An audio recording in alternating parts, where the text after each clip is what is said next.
46-ാം വയസ്സിൽ പ്രിയ നടൻ അന്തരിച്ചു. കരൾ സംബന്ധമായ അസുഖത്തെ തുടർന്ന് ചികിത്സയിലിരിക്കെയാണ് നടൻ ബിജ്ലി രമേശ് അന്തരിച്ചത്. കഴിഞ്ഞ കുറച്ചു കാലമായി നടൻ ചികിത്സയിലായിരുന്നു. 27-ാം തീയതി ആരോഗ്യാവസ്ഥ ഗുരുതരമാവുകയും ICUവിൽ പ്രവേശിപ്പിക്കുകയുമായിരുന്നു. എന്നാൽ ജീവൻ രക്ഷിക്കുവാനായില്ല. തമിഴ് സിനിമാ രംഗത്താണ് ബിജ്ലി രമേശ് കൂടുതലും പ്രവർത്തിച്ചത്. ഹാസ്യ കഥാപാത്രങ്ങളിലൂടെയാണ് ശ്രദ്ധേയനായത്.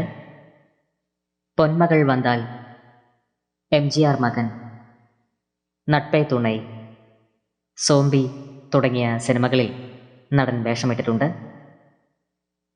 46-ാം വയസ്സിലാണ് അന്ത്യം സംഭവിച്ചത്.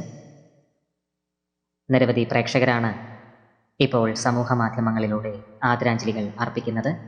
ബിജ്ലി രമേശിൻ്റെ ആത്മാവിന് നിത്യശാന്തി ലഭിക്കട്ടെ എന്ന് നമുക്ക് പ്രാർത്ഥിക്കാം.